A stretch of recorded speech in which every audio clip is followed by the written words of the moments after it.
It's June 8, 2018. Hello and welcome to Working for a Living radio show, where Progressives for Change present opinions that matter. This afternoon, we're joined by co-host Jeff Brown, and I'm your moderator, Leroy McKnight. Please remember, good leadership is never about power and control, but rather for the honor and the privilege of serving the members in the interest of the members. We hope that everyone is having a safe week and that you're looking forward to the convention of the UAW Constitutional Convention coming up starting Sunday with registration at noon and going through Thursday, close of business on the 14th. So thank you for that. Let me bring on Jeff Brown. We have an interesting show for everyone today. It's called Exonerated. PRB returns full membership status. Jeff, welcome to the show today. Anyway. How you doing? Well, I'm a little tired. Got home late from work, and I have to go in this afternoon, so yeah. Very seldom do I work on a Friday. Gotcha, yeah. Well, it's, it's been a good week for you, though, this week, hasn't it? Oh, yeah, it definitely has. It's been almost a year-long battle, but we won. So that feels pretty good that we won at the PRB level. Not many members win at that level. So we're very excited and looking forward to going to our next union meeting, which is in September. Right. So you received the letter on Tuesday, as I recall, that was dated Monday, the 4th. Yeah. You received it the 5th. Then you posted that out, but we have to redact it because we don't want your personal addresses of anybody on anything we post on social media. So we'll pull those off before we do that, and then we'll post it on our .com page as well, and some other supporting documents. You were saying we want to go through this whole process with you a little bit. I think the members need to understand, and the listeners need to understand a little more about exactly what took place. In your own words, you want to start sort of with the March of 2017, and that was where there was an issue over the timing of the announcement for your local union triennial elections, and something happened at that meeting that then caused. We'll walk through those one at a time. So, what happened at that meeting, Jeff? At that meeting, we had a full house at the meeting because there was big discussion over the date of the election. The administration, our local, wanted to have the election in April, and I had read in February the Constitution where elections are only held in May or June. So everybody was very vocal at the March 19th meeting. Jeff, were there children present? Yes, there was children present. And we had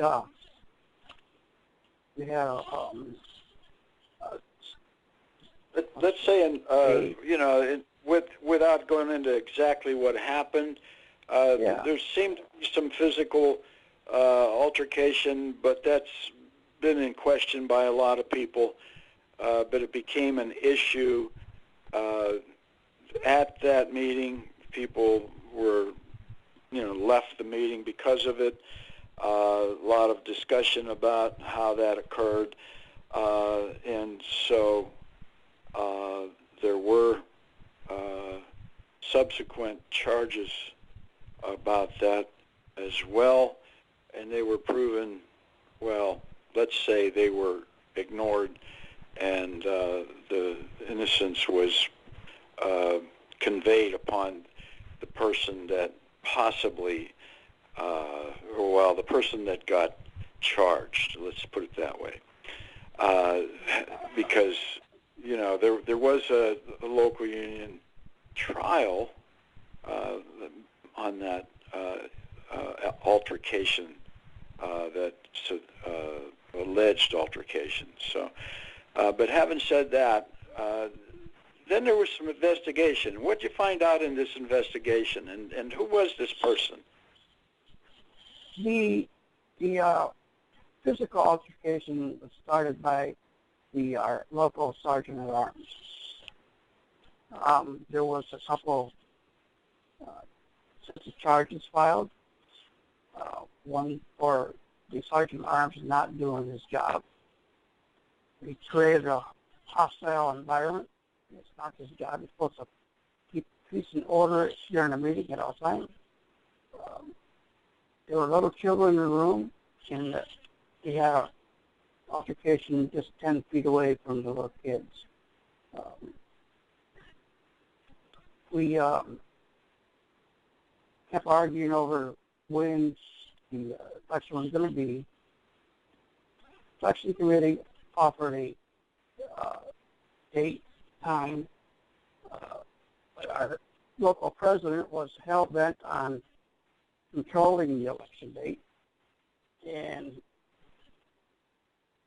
during our investigation, just prior to the election that was finally held in June, we found out that our sergeant at arms had been a ex-felon. He was charged with narcotics possession, and we notified the election committee. Right. Well, let's clarify that a little. He wasn't an ex-felon. He had been convicted of a narcotics felony. Right. He had been convicted of a narcotics felony. And that's posted on the his Otis record. That's part of this appeal that'll be on our page. Yep. Is that correct? And that's correct. Right. That's correct. Okay. We notified the newly installed election committee, handpicked by our local president, and they failed to do their jobs, and they named the sergeant at arms winner of the election. Knowingly, he could not hold a position. From what I understand, late last year, he admitted that he knew he couldn't run. He filed charges against us, and then we vilified his life. Well, let's go back a little bit. Let's go back a little bit, Jeff. So once you found this out, okay, did you or one of the three of your? Let's be clear that this is these were the three of you, Jeff Brown, Marie Clark, and Andre Gatlin Sr. Pursued this corruption, alleged perceived corruption in your local by quietly addressing it to a election committee member. Is that not right? With the this was with the Otis record and with the 29 USC 504, which bars convicted narcotics felons from holding any union office for a period of 13 years. Is that correct? That's correct. And you did that prior to the election? Yes, right? Prior to the election, yep. Okay, And, so the election committee was fully aware of the narcotics conviction, a felony conviction, and they were fully aware of Section 504, which is actually in the election handbook in its entirety. Is that not correct? That's true. That's Okay, true. thank you. Okay, so now going forward, there was an election, Mm-hmm. and you opposed putting a narcotics felon in there in support of the other candidate. Is that not correct? That's correct. Okay, so then the election was held, and who won? The narcotics felon won his re-election campaign. Yeah, he'd already been holding office incorrectly. Yes. Okay, and the Constitution Right. says that if you violate that, that you can be expelled from the union, can't you? Doesn't the Constitution say that? That's correct. Yes, yeah. it does. That's my understanding of it too. That's in Article 10, Section 7, 8, 9, I think. Is that right? Yeah, I believe so. Yeah. I believe so as well. Yeah. It says up to expulsion. Okay. So Mm-hmm. he wasn't expelled. He wasn't expelled. But now we have the election, and he won. Okay. And then there was a protest, right? I mean, there was an appeal on the fact that he won, and he was announced the winner by the election committee. Is that correct? That's correct. Okay, so we had this appeal on this election, and the election committee, you know, and all of this is documented, correct, Joe? Correct. Okay. Correct. And so the election committee paperwork. posted this, that he won. And but they knew that he was a confirmed and convicted narcotics felon and a barred member under the federal law, Title 29, U.S. Code 504.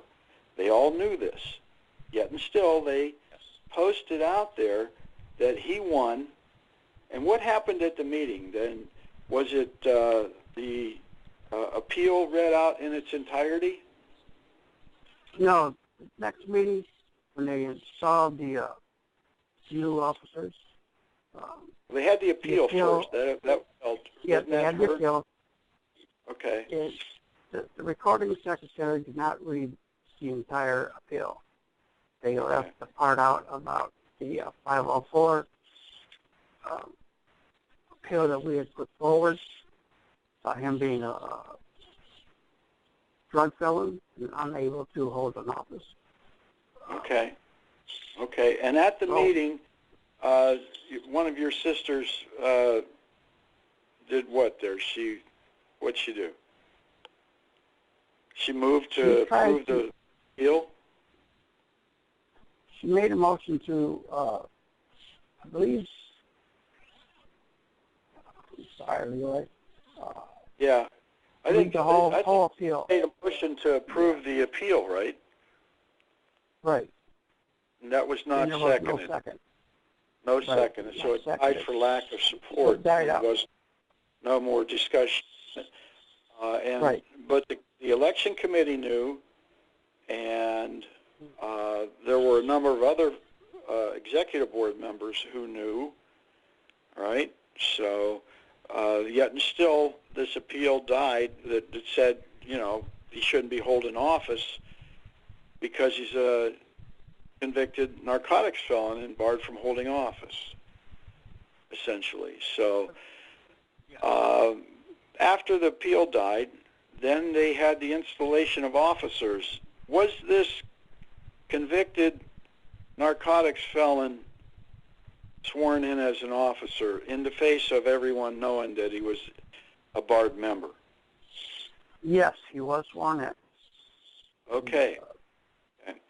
And then, as I recall, because I'm intimately involved in the background of all of this, as I recall, the charges were brought against him, that these pending charges were still in flux on his appeal, or on his charges, Article 31 charges about this altercation and Right. potentially not performing his job, which is as a union officer, which unless it's malfeasance or ill will, which it seems to be ill will, but if either one of those, then really an officer can't be charged for not doing their job. There's PRB, so that everybody understands this, PRB decisions out there that say that an officer may not be charged just for simply not doing their job, unless there's ill will. But you felt that there was ill will in this because this seemed to be initiated by this sergeant of arms, this altercation at the previous meeting. Is that not right? That's correct. Okay. That was correct. So here we are. We have a separate meeting where there's charges been filed, and we have now this election where he's been elected and installed, you know, over the objections of you three, but installed by the officers of the election committee and the officers of the union. Okay, correct. That for sure, the recording secretary knew this, and the president most certainly knew it, because these were addressed to both of them about the violation of 504. And of course, the president sits ex officio on all committees, so he's on the election committee to the degree that he's ex officio and cannot conduct anything, but he's certainly aware of what the election committee handbook says about 504, right? So, correct. Moving forward, then so the charges against this person for the altercation were denied, and those were by the local union, and those were appealed to the International Executive Board. And about the same time, there was a simultaneous, or at the same time, there was a simultaneous emergency appeal based on his being sworn in as an officer, even though he was a barred member. And it was a separate appeal. Correct. Okay, is that correct? Okay. Tangential, Correct. so there are other issues, so they were actually sent at the same time. Okay, so then it was referred back for trial, and at the same time they said the international referred it back to the local for trial because they found that he may have actually done some bad things, and there was enough substantive evidence to that regard. And then at the same time, in the same letter, on this is, I believe this is July 31st of that year, that this letter sent it back for trial, and he was essentially acquitted because the trial committee acquitted him. But also at the July 31st letter that did that, he was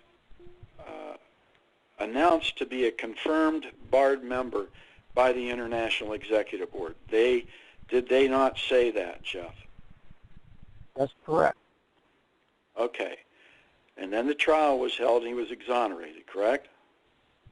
Correct. Okay. Like I said, sometime during your charges, he brought, this is around the 1st of July, backing up just a little bit. Did he bring charges against you, Andre, and Marie? Correct, he did. Okay. And it was approved by the IED. Yep. So we were going to face charges over his... Yeah, so there's a process for these charges, isn't there? They have to meet a certain standard before they can go to trial. Okay, correct. Is that right? Okay, so that's correct. Your local union executive board approved them. They said, oh, these meet all the standards, and there's pretty strict standards. Okay? Yep. And then they went to where? They went to, the next step is what?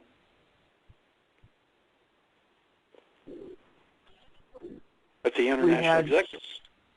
International, the International Executive Board they approved said, it. yeah, go ahead, Jeff. we were supposed to be put on trial due to this gentleman's charges against us. So we waited all summer long because we had no meetings.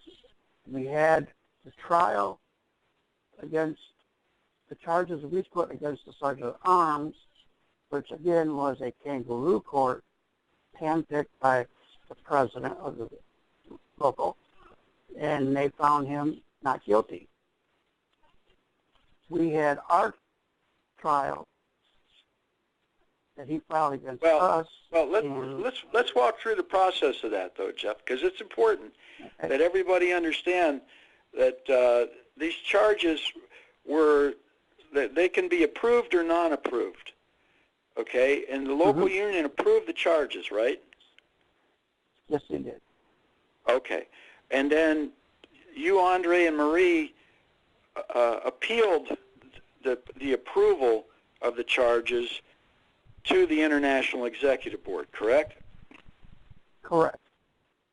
And the basis for these your appeal was retaliation under Title 29 U.S. Code 481 that said any retaliation, especially in an election, is in violation of the law.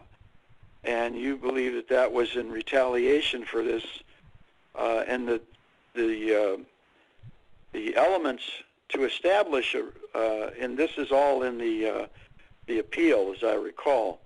The elements to establish whether it was retaliation are it needs to be close proximity, and in this case, time-wise, in this case it was 30 days. It has to be adverse action for something that had recently occurred. And this was adverse action. He charged you with Article 31 charges, and he had to know it was you that did it.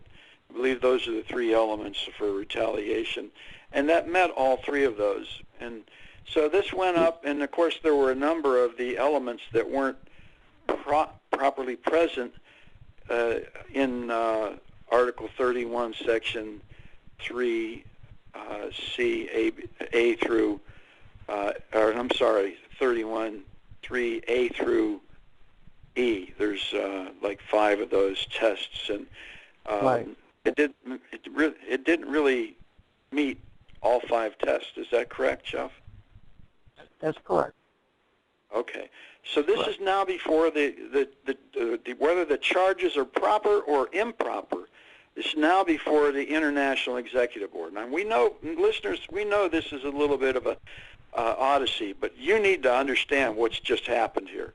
These people just got their membership back, but they went through an absolute hell from the point that we're talking about right now, because this went to the International Executive Board at their level, and they're obligated by Public Review Board decisions not to allow disagreements, political disagreements, at a local union to go beyond the International Executive Board level. It's supposed to be resolved there. This, at this point, was clearly political differences that have wound up in charges against people standing up against corruption in their local union. Retaliatory charges. The International Executive Board, by Public Review Board decision, Alejandro of 2014, I believe, was admonished and told by the Public Review Board, you must guard against these sort of cases and this sort of divisiveness in a local union. What was the decision of the International Executive Board, having said all of that, Jeff? We had to file an appeal. their decision was to approve them, right? They approved these charges approve again. them. They approved the charges. And that you have a trial, right? We had a trial, and the three of us went in together. Okay. Meantime, you appealed this to the Public Review Board, right? Correct. To see if the Public Review Board would see if they were approved or not approved, according to what they said. Okay?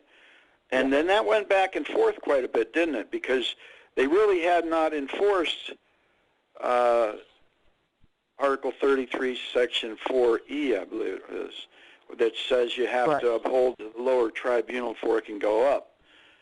So you had, notwithstanding that the charges had not had a full hearing under all the appeal processes, you were mandated to have a trial. Okay, and that trial was supposed to be held in abatement. Is that not right? That's true. Correct. And abatement means that it's held, and any of the sentence and everything will be held in abatement, so that nobody knows it yet, until such time as the Public Review Board gets a chance to make its decision on the matter of the charges are proper or improper. And of course, you've made the case that it was retaliatory and did not meet any of the 5 elements in the Constitution. That's correct. Is that right? Yeah, okay. So then you had the trial, okay, as ordered by the Public Review Board before they could hear the charges, or they hear whether the charges are proper or improper.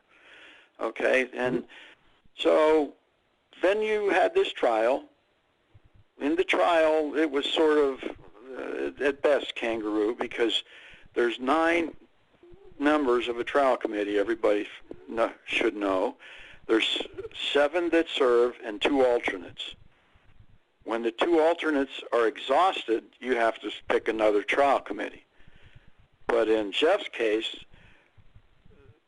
3 people resigned, and the alternates were exhausted, and they brought in people who were not approved by the membership that were 10 and 11, okay, that came in as numbers 10 and 11 out of the selection process, and they were not approved to be in this, and there was no cross-examination.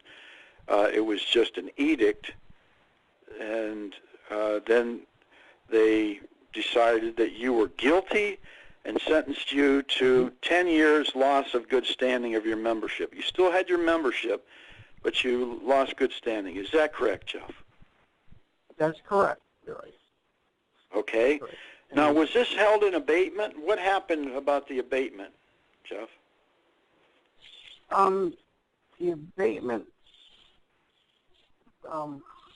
they still found us guilty, and we waited for the PRB to have a hearing.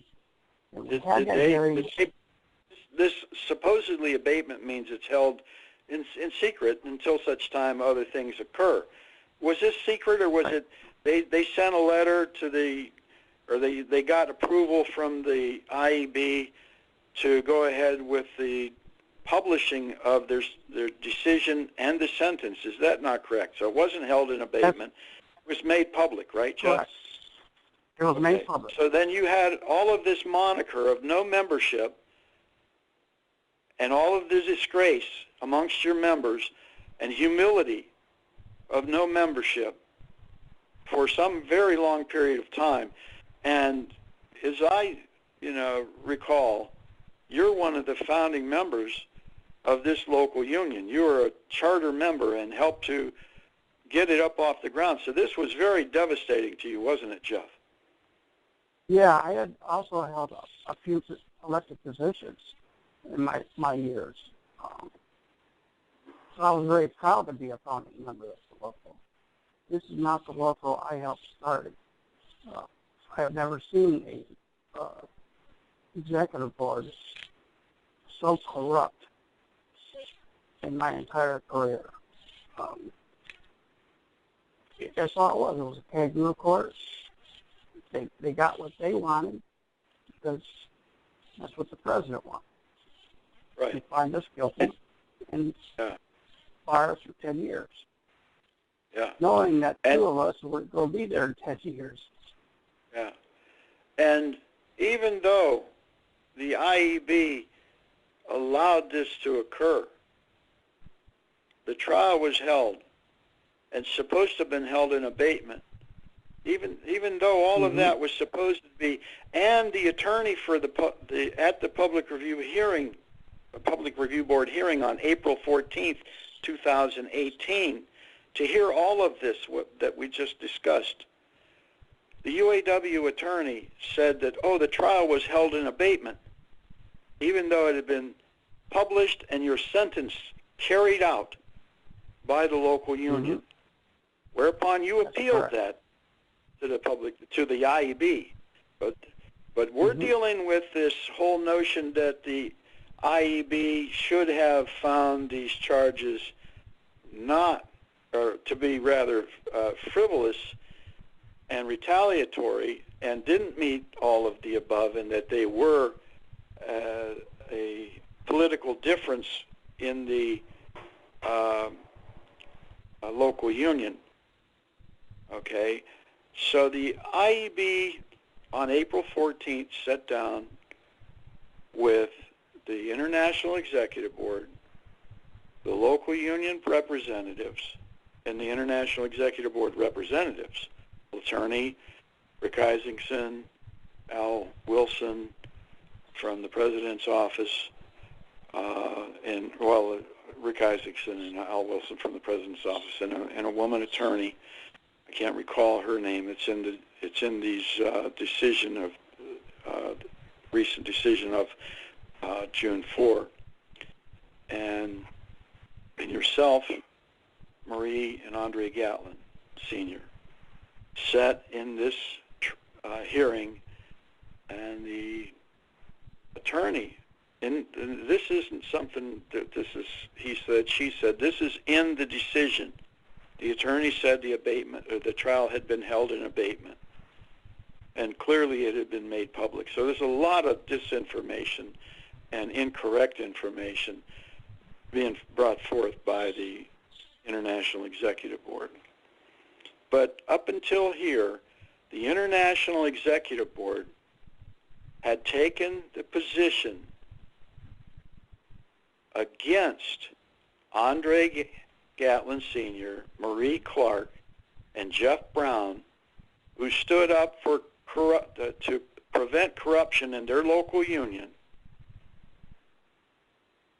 and allowed them to be punished, and said that even though this trial was supposed to be in abatement, gave approval to the local union to go forward and publish the decision and the sentence.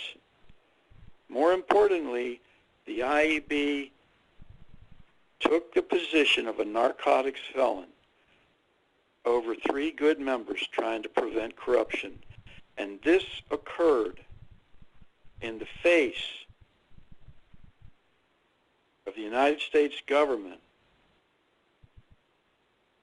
digging through every nook and cranny of Solidarity House about corruption. While they're being investigated, they upheld corruption at a local union. Thank goodness and thank God for the Public Review Board, all deans of law schools, for the good sense of listening to everything that has occurred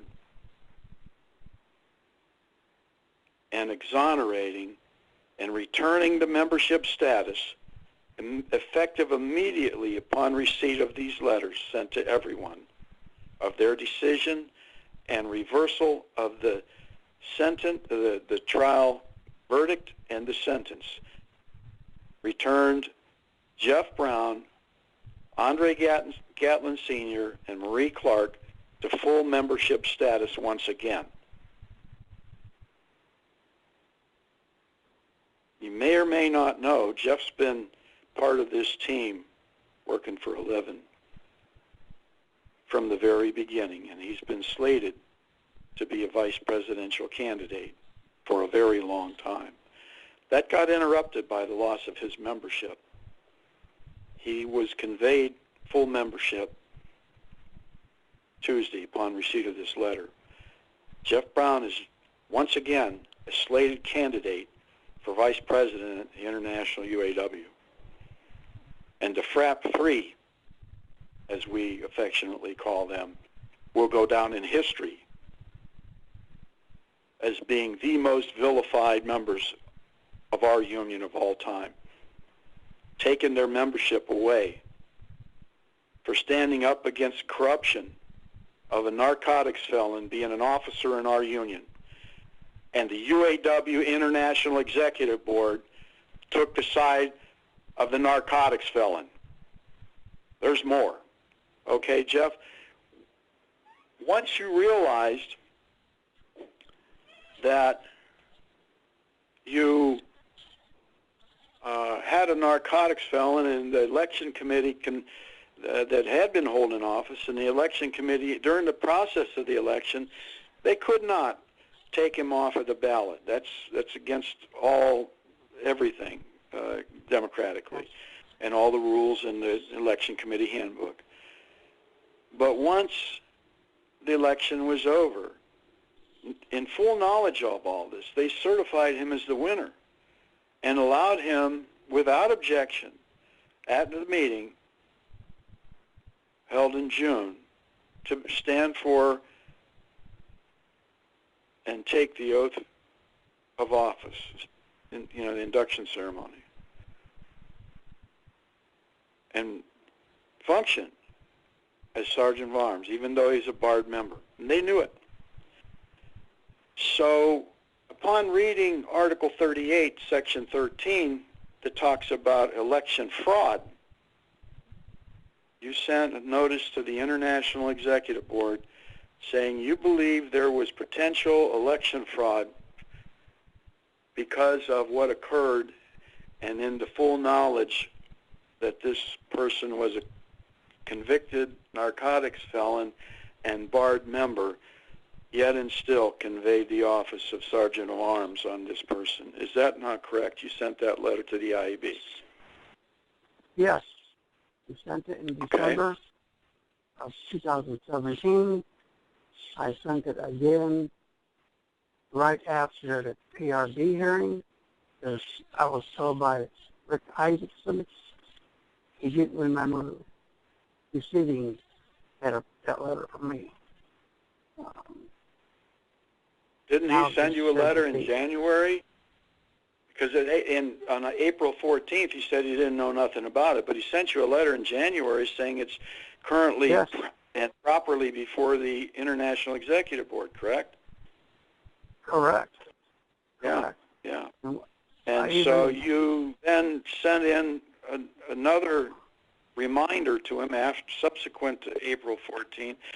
Did they send you a letter back with status from the International Executive Board? Yes, they did. The Executive Board disagreed and found my letter unfit to carry on. And we disagree with that. Our letter. Yeah, so the International Executive Board, upon being notified that an election committee at a local union, in full knowledge of a person, a member's, being a convicted narcotics felon, and in the full knowledge of the election handbook information regarding Title 29 USC 504 that prevents, or rather that bars such a member from holding office, that they were also told that they certified this member as a Sergeant of Arms winner and allowed this member without objection to be installed as Sergeant of Arms at general membership meeting, Local 3000, in June of the year 2017. And all of that knowledge, the IEB turned its back on election fraud, and I'm going to call it election fraud, knowing all of that, and allowed it to occur. So they took his position, the narcotics felon, against you, and then covered up election fraud after the fact without dealing with it properly so it could be corrected. Is Very true. Is that a correct assessment, Jeff? Yes, that is the correct judgment. Yes. Okay. You have all these letters. I have all the letters as myself. Okay. Yep, I have all the letters. Everything we just said. That they are in full knowledge that the election committee had advanced knowledge to the election, that he could not be removed from the ballot, but yet and still was certified as a winner and stood for and held the office for about, I guess, from June, the middle of June till July 31st, when their letter announcing that he was a confirmed barred member. Mm-hmm. The IEB said that. He was a confirmed barred member in July 31st, 2017. Yet, in subsequent to the April 14th hearing, they sent Brother Brown a letter saying that there was is replete of any problem and that they were not going to take any action against this perceived or potential election fraud. Now, I'm going to call it election fraud because that's what the hell it is. Okay? Now, Brother Jeff, welcome back to our union with full membership status, and welcome back to our team as a vice presidential candidate for International Executive Board. I hope you get elected. But I'm going to say this. Too. That's my goal. Yes, sir. I'm going to say this. Each and every one of you delegates listening to this radio show, and each and one of you members that should be talking to your delegates about such improprieties, the International Executive Board is required to carry out the business of the Constitution of the UAW and the business of our union.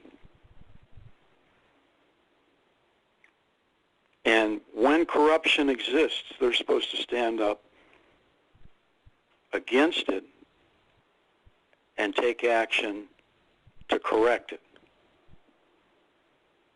There is not an election board member of Local 3000 or some executive board members that should be in office. This should have been dealt with expeditiously to make sure that everybody sees that our union holds ourselves to a high standard, and we will not put up with election fraud. We will not vilify and punish people standing up against corruption in our union. And while we're not mad at the person who happens to have a narcotics felony, and we wish that person the very best in life as he moves forward in a positive way, unfortunately, the brother may not hold office in our union or any union for a time of 13 years from the discharge of that sentence. And to be sure, it was a probationary sentence.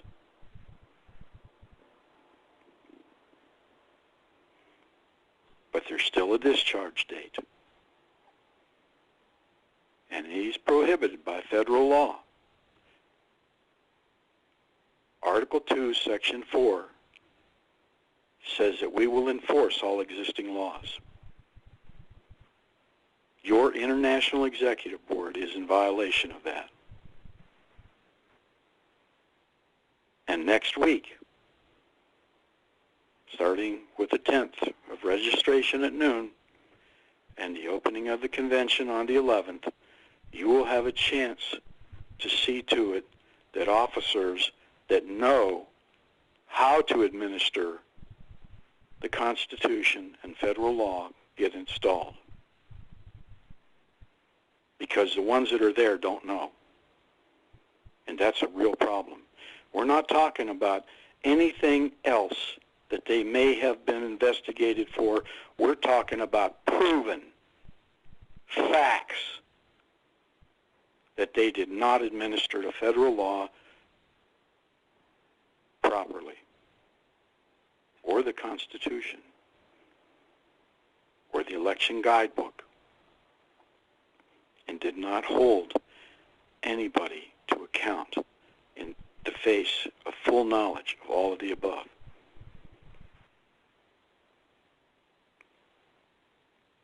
Jeff, I can't tell you how sad each and every one of us ought to feel, but how sad I do. I know what you went through, and you came on this show and people didn't know sometimes, and you wouldn't feel good. You know, you'd go, you know, I just don't feel good, Leroy. You know, and they didn't know what you were going through.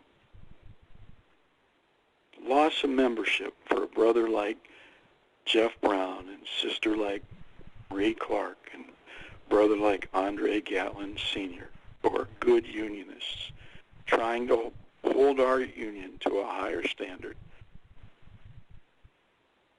were punished.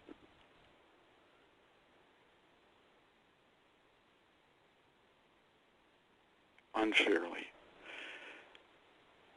I hope you can find essential justice from some of this someday in the future, the three of you. I don't think it's our institution. I think it was individuals that did this to you. And I still think they have some comeuppance. That's in my opinion. But the institution of the UAW,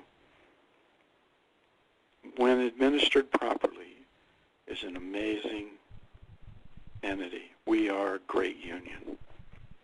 But we have just told you how badly it's been administered. And this needs to stop. It just needs to stop. I'm telling you, the guy that grabbed me by the shoulder the second day that I worked at a General Motors facility represented by the Pioneer Hall of the UAW leadership of our UAW, when he grabbed my shoulder walking out of the building, that's the building where the sit-down strikes were initiated. And he said, people died right here on this sidewalk so you could work here today. And don't you ever forget it. Brothers and sisters, we can't forget the people that came before us to make this a great institution. We can't forget the 36 delegates cycles that came before this delegate cycle, that came in and affirmed the previous constitutions, made small adjustments as needed, and moved forward. And it's not being upheld in the proper way. And it's sad. Having said that, Jeff, I've been doing a lot of talking because I wanted everybody to see the timeline here. Thank you, PRB. I've been pretty critical of you for a lot of different things, but in this case, you got it right. Thanks to each and every member of the Public Review Board who did the right thing by these three members of ours. Thank you very much. Jeff, do you have anything more to add to this segment of the show? No, I've been fighting corruption in my local for the last 10 years. We had some pretty bad chairmen in office in my plant. and I have called them out many times, and I will continue to do so. So if we want to expand our membership in the UAW, we have to start doing the right thing and giving people a good reason to join the UAW. We will follow the Constitution. We will make sure every local follows the Constitution. They took an oath when they got elected and they were sworn in. They must follow the Constitution, and nobody that I know of is following it but us, the Working for a Living team. Once elected, we promise we will hold up our position on supporting the upholding the UAW Constitution. To our retirees who have been screwed over for the last dozen years, we need to make it better for them as well as our active members. Really needs to go. That's what I think they are. Okay, Jeff. Yeah, well, thanks. Again, in wrapping up, two things. The International Executive Board of our union took the side of a narcotics felon over 3 people who stood up to prevent corruption in our union. Later, once this person had been elected, certified, and took the oath of office and functioned while he was a barred member, confirmed barred member, as a narcotics felon. In the face of all of that, the International Executive Board was made known that this is potential election fraud, and that it occurred. And it's incumbent upon them to address it in a proper manner. We have a letter stating that they saw no injustice, no election fraud, and it was replete of any such information, that the notice to them was replete of such information. And they were taking no action. So they swept this election fraud under their table in an attempt not to have any more bad press. But guess what? When something's bad and you sweep it up under the table, it gets worse. Just ask anybody who tried to cover up.